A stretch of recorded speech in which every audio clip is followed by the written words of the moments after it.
Aloha and shalom. We're here for the first quarter activation. And I'm in a new spot for this activation.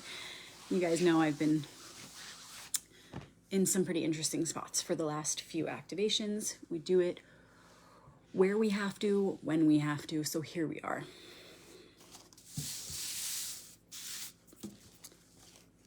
I'm going to begin to set up. So it's the first quarter, meaning we had the new moon last week and it was a new beginning, and we're 1 week into this cycle now. It's like we've dipped our toes into the process. And I've said this before, so for those of you who've been here before, you know. But for those of you who are here for the first time, listen up. This is not really about the moon. The moon is just one symbol reflecting a deeper process that's going on back of all things. So when we look to the moon, it's a very easy way to identify what part of the process we are all experiencing right now as one collective consciousness.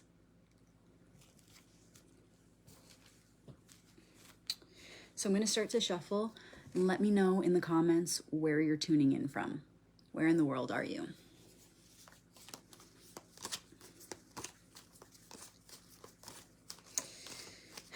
And remember, there's no right or wrong way to shuffle the deck.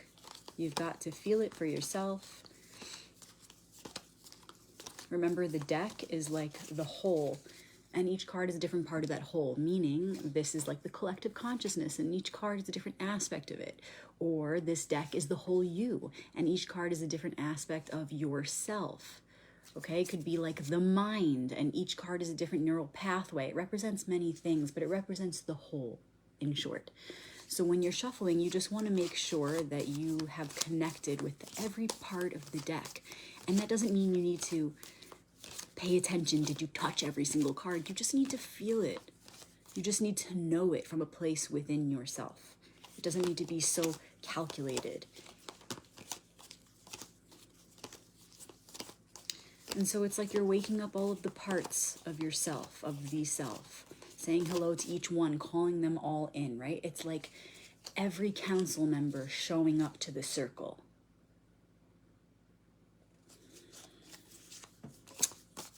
And as usual, I'm tuning in from the Verde Valley, Arizona. Magic. We've got Texas in the house. Where in the world are you?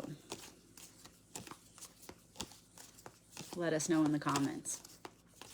And feel free to share this video now while we're live with someone who could really use an uplifting message, or someone who could help us uplift it even more. Someone who you can think of that's super powerful, has a big open heart, and could join us in this activation. Or feel free to share it at the end. The recording will go to YouTube and Instagram, Rebecca Magic, if you know someone you want to share it with who's not on Facebook. Ooh, Wisconsin in the house. Northern Lights. Hey. Okay. I'm just going to go ahead and shuffle the Hebrew cards. They work the same way. Each card represents a different aspect of the self or a different archetypal concept. They look like this. Another Arizonian in the house. Hey.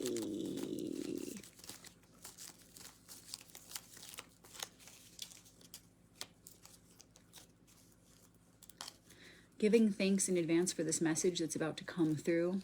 Thank you, thank me, thank we, thank the one for this message that's about to come through.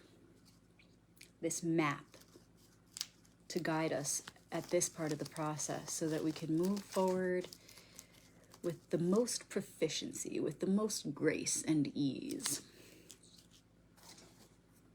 Starting first with the tarot deck.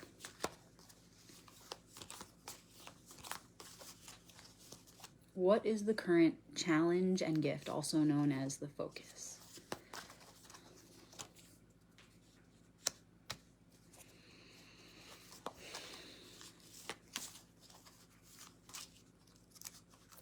What are we moving toward? What are we moving away from?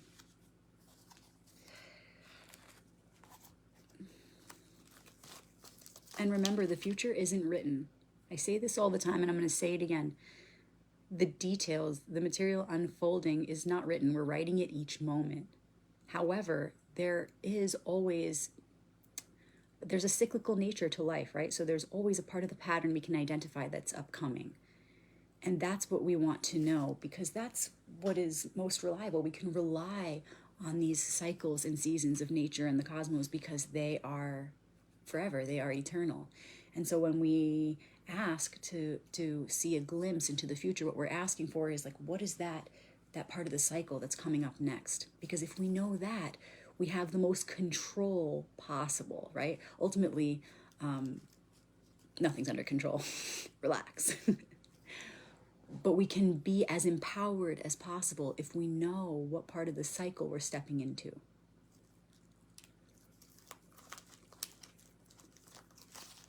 And the ally of the week. And remember, they're all always our allies, and we are their allies. We are one alliance, but we're just picking certain cards as an access point into the rest of the story, right? It's like we look at these cards and it gives us a way to connect and jump into this cyclical story, a point so that we can enter the wheel, right? And then keep it turning. So, thank you. The challenge and gift, the focus. We have 10 of Swords. There we are. This is known as the Lord of Ruin. Check it out. Dun, dun, dun. A lot of people are scared of this card. It's just one of those cards that people tend to look at and go, whoa. But none of them are scary. Remember that every card is representing a fundamentally operative law. Okay, so it's just a personification of this force that's always flowing, always in operation. So the 10 of Swords, Swords is the suit of challenges. And 10s are endings and beginnings. So what we're experiencing right now is the opportunity to really end a challenge once and for all, to completely start fresh. And I'm just going to flat out say it. The message that comes in clearly is that right now is a time where we're just simply recognizing that all of this weight has been lifted. It's almost like we've been living in a bubble of pain or hurt or just a frequency of the past, right? Kind of keeping ourselves trapped. And all of a sudden, there's this weight lifted. Like, oh, wow. I can really feel how that's not the story anymore. I can feel that falling away. And for a lot of us, this is in regard to challenges that have been ongoing for so long. Challenges that we perhaps at one point, even in the recent past, thought, I don't know how I'll ever make it through this. And now suddenly, here we are. So much new, surrounded by newness. And remember, the lesson is always applicable not only to the current situation, but to our entire timeline, which is eternal, right? So this is a timelessly applicable lesson. So the current circumstances of our reality are reminding us of this timeless lesson that change is inevitable. We're completely renewed in a cellular way, right? Like every 7 years or so, whatever it is, right? And so we're being reminded that when we feel stuck and we feel like we can't see a way out, and even if it's a challenge that's been going on for a long time, we're being asked to remember, what is time? What is the nature of time in regard to the eternal nature of our soul? So to really let go of this feeling of despair and remember that sooner or later, we're going to be surrounded by an entirely new reality. So when we can remember that, the weight is instantly lifted, actually, in mind and then ultimately in body, right? Because as in one dimension, so in all, and it begins in the mind.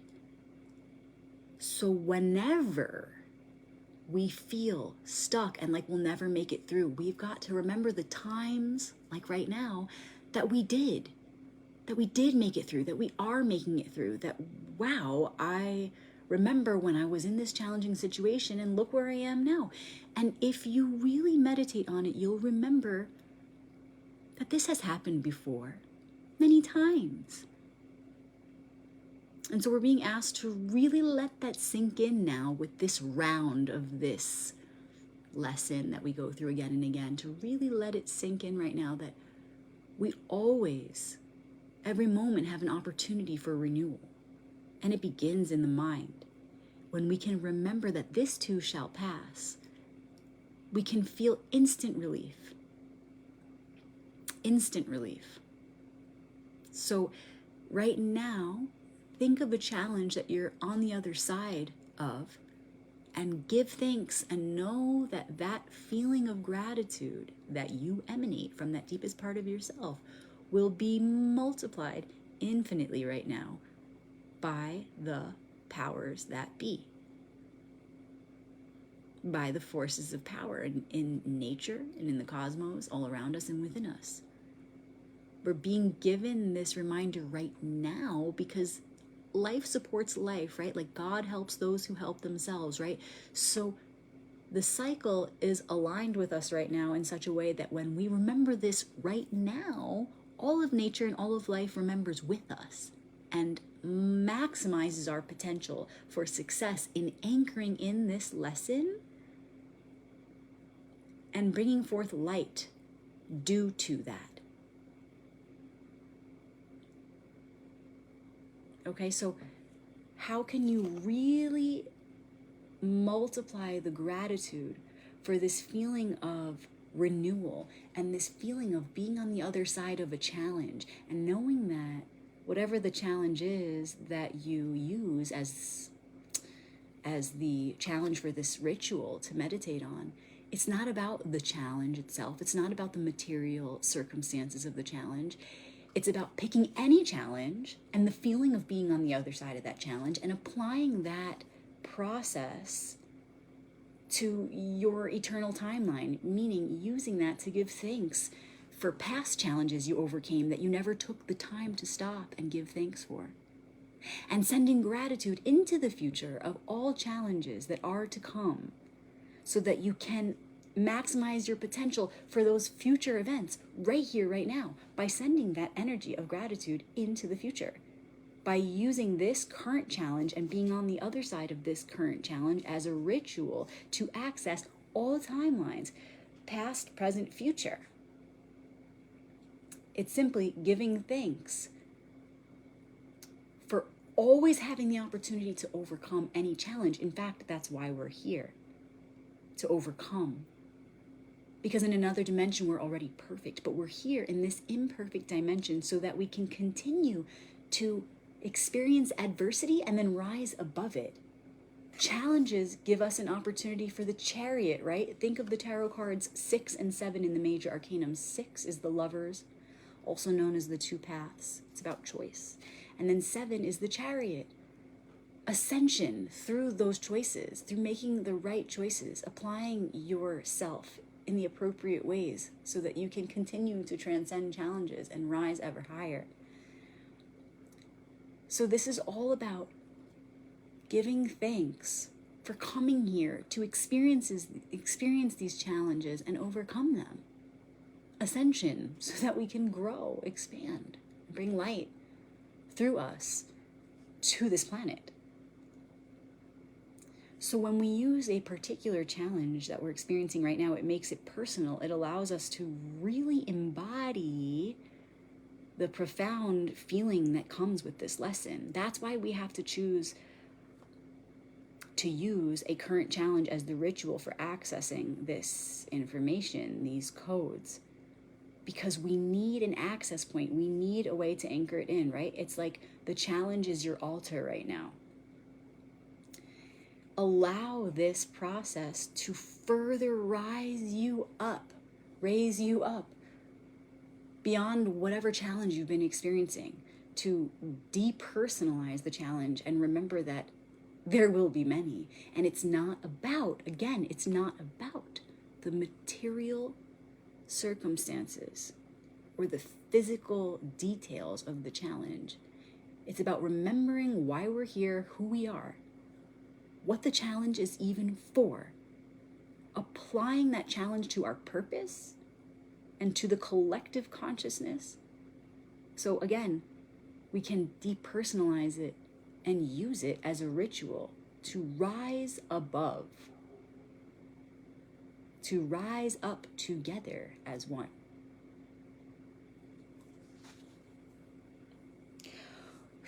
Okay, so fresh start. Wow. And even if you haven't been feeling this lately, I challenge you, I invite you to envision your life as it would be beyond the challenge. Call it in by doing this, by envisioning your life beyond the challenge. Focus on the good, focus on the positive. What is bringing you success right now? Allow yourself to kind of pull your mind out of the details, the trenches of whatever challenge you've been going through, and take a breath of fresh air.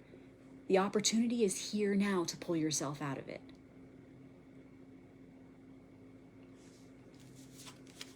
Woo. We're moving away from this to get to this. And the Eight of Swords is all about victimization and keeping ourselves trapped. No more, no more. We already said this. So this is just further confirming what we said. There is no more victimization.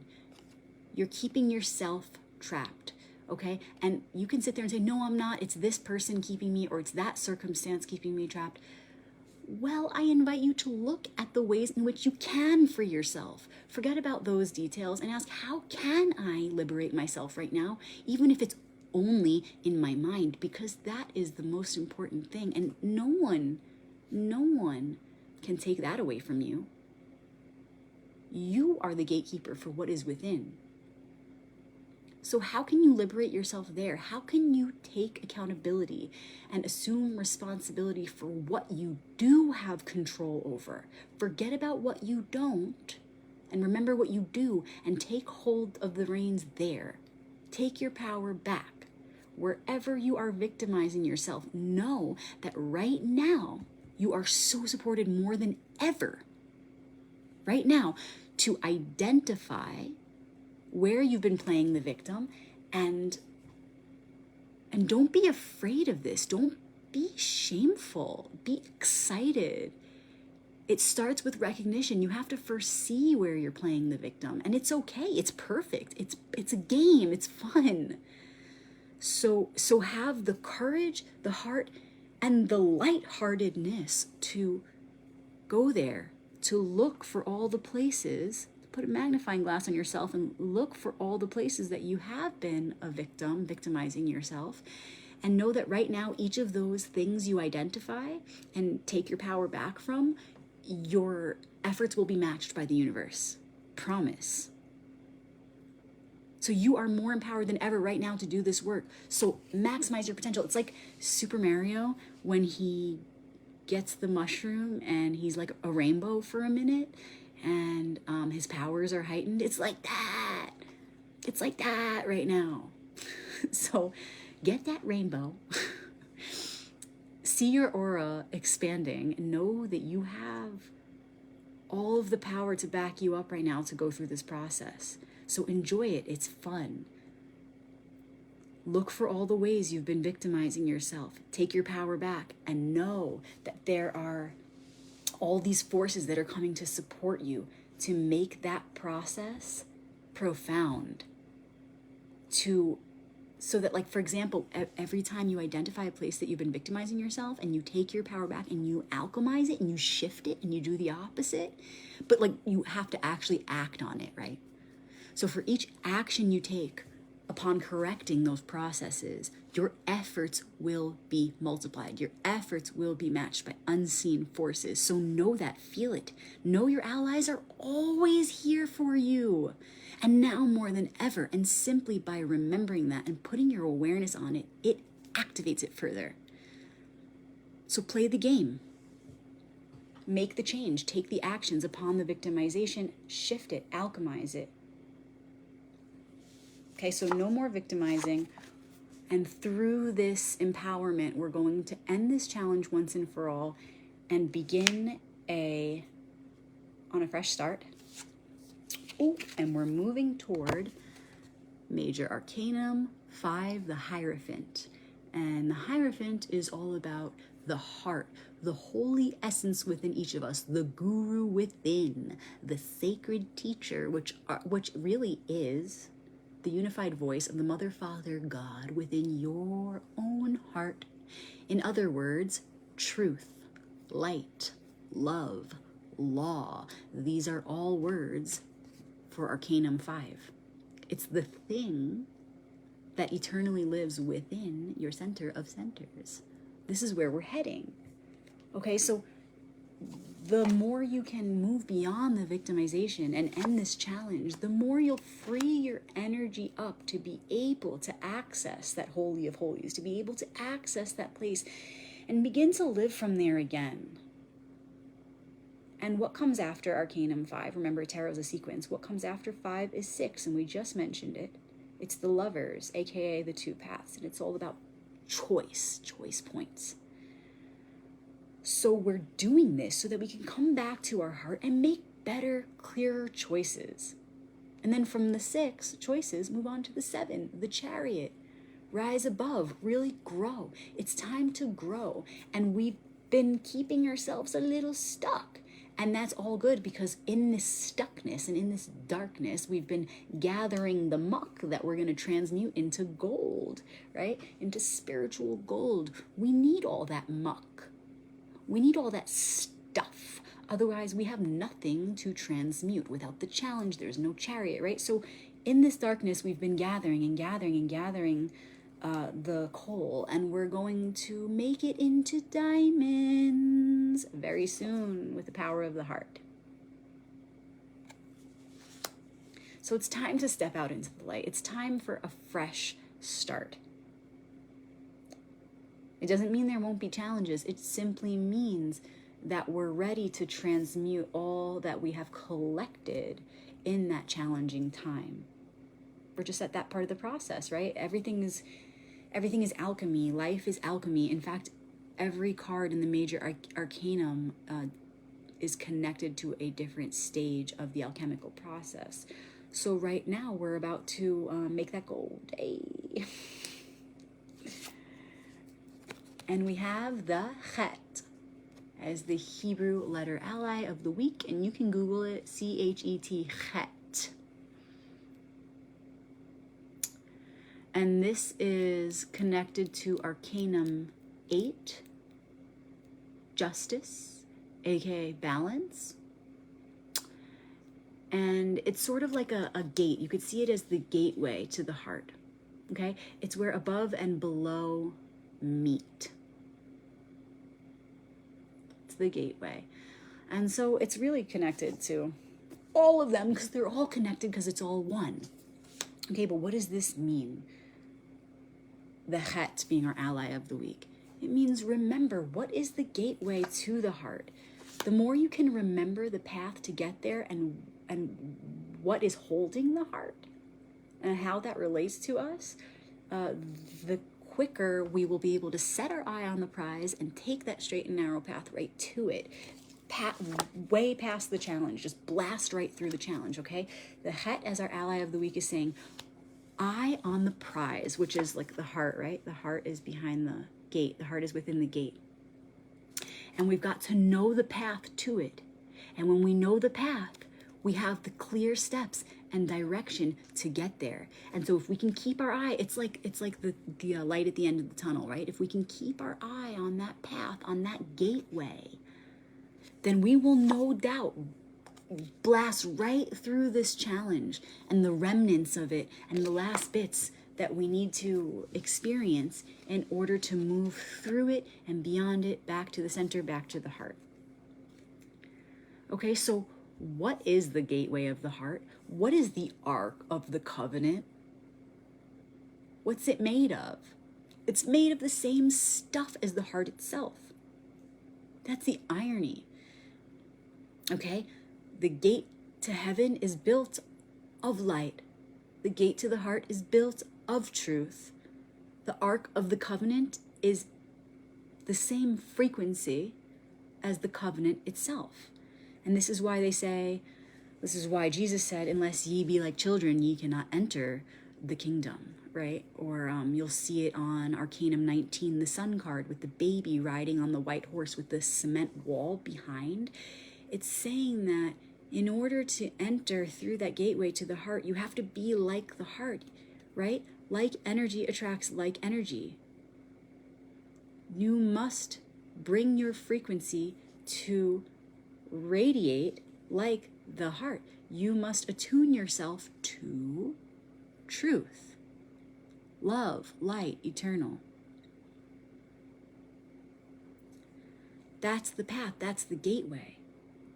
So the fastest way to get here, to reach that place of truth, that holy of holies, is to remember that the pathway is made of that same light. When we can connect to that light right here, right now, when we can be an embodiment of the truth, of the laws that live in that place, right? For example, the 10 Commandments, or the laws of nature, the universal laws, the laws of energy, the laws of hermetics, right? They're all the same thing.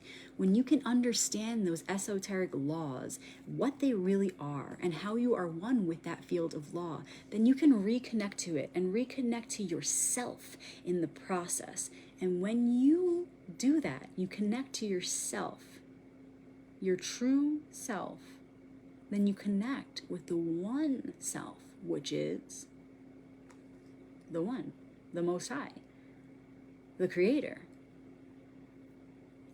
the Holy Host, right? So the Het is our ally because it's reminding us what the gateway really is to heaven, what the Ark of the Covenant is, what the pathway to the heart really is, and how it's within us, and we can access it right now, how we are actually one with it. And in remembering this oneness with this gate, we remember our oneness with the heart itself, with truth itself, with love itself, with light eternal, our very essence. And that is the direct path to the heart. Remembering that we are that. Okay, so putting this together, as we release the victimization, we remember who we really are. The light within us begins to radiate, right? Begins to move forth from within us, outward. And we become uplifted. And that sense of who we really are is so profound that it pulls us out of our small self and helps us to rise above any challenge we're experiencing. And where do we go when we rise above that challenge? Back to the heart, that place of no time, no space. Because there's nowhere to go. When we are in that frequency of timelessness, we are in the frequency of the heart.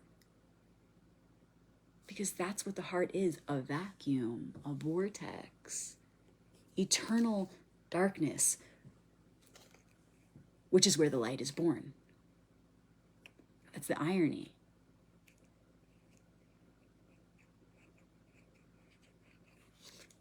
So again, when we keep our eye on the prize, we see the light at the end of the tunnel. We focus on that light. We remember that we are that light, and so it pulls us toward it. And it is, that light is the heart.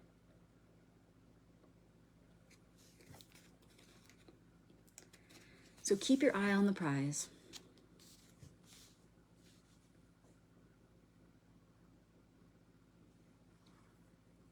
I love this. I'm just looking at the numbers. We've got the Het is 8, right? And then we have an 8 of swords. And then we have a 5 and a 10. We have 2 swords, a major arcanum, and the Het. Very powerful, right? The Het is the gateway to the heart, where above and below meet. You got this. Remember to get out of your own way. Do not add to your trauma, to your drama in unnecessary ways. Pain is real. Grieve, feel it, and then remember why you go through it again and again. Depersonalize the situation. Remember who you are and why you're here. And use any of the challenges as an access point into the greater story. Use any challenge you're going through to affect all challenges across all timelines and plant that seed of success, of inevitable success in rising above it, going beyond it. Send that to the past, feel it in the present, and send it to the future. See it germinating, that seed germinating throughout the entire eternal circle of life, for you, for me, for the one. We're doing this work together, and I thank you. And I would love to hear your insights. What did you get from this? You know, is there a piece that you can add? Feel free to share it in the comments. Also, we do have a private group on Facebook. I never mention it anymore, but we've had it for years, and it's called the Archetypal Alliance, Walkers of the Royal Path. So you can look it up, the Archetypal Alliance, and you can share in there how this activation affected you. And if you have any further insights, we all want to hear them. Let's maximize our potential together. And thank you to everybody who's been making donations. You rock.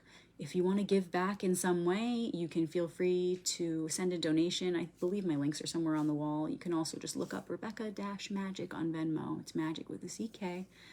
You can see it here in my name.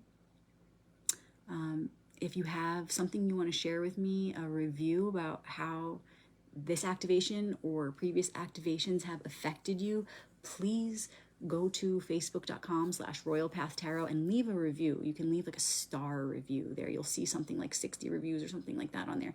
You just click that and leave your own, or feel free to share it with me privately. Just email me, info@royalpathtarot.com. I am available for one-on-one readings if you want to know more about how to book with me or get a reading as a gift for someone. It's amazing for anyone, any age, any time. Whether you're struggling or you're celebrating in life, the cards will only work to maximize your potential. So it's truly the gift that keeps on giving. Truly. So reach out if you want more info on booking a one-on-one reading with me. Again, you can email me, info@royalpathtarot.com, or send me a private message with your questions about how to set it up. And if you want to learn more about the archetypes and do a reading for yourself, but you don't even have a deck and you don't know where to start, ask me about my books, Royal Path 1 and Royal Path 2. One is on the major archetypes, one is on the minor. You don't need a deck of cards to work with them. I do have also an entire video course on the major arcanum cards, 60 to 90-minute classes on the occult symbolism of each card of the major arcanum. So ask me about that. If you want to receive these videos, if you have a particular card in mind or you want the whole thing, send me a message. And then we do have about 4 classes on the minor arcanum series. So if you've been interested in learning more about the minor arcanum, reach out and ask me anything really about it. I think that there just isn't really much information about the minor arcanum out there, especially that isn't manipulated or just so boring and simplified. So if you want to go deep into the true and ancient and timeless understanding of either the major or minor arcanums, please reach out to me. I have resources that I've poured my heart into, personal insights that I share in my material. So please reach out. And again, feel free to share this video with your family or friends or someone who could really use it right now. I'll see you next week for the full moon activation. Oh, and we'll see the results of the work that we are doing right now. Shalom.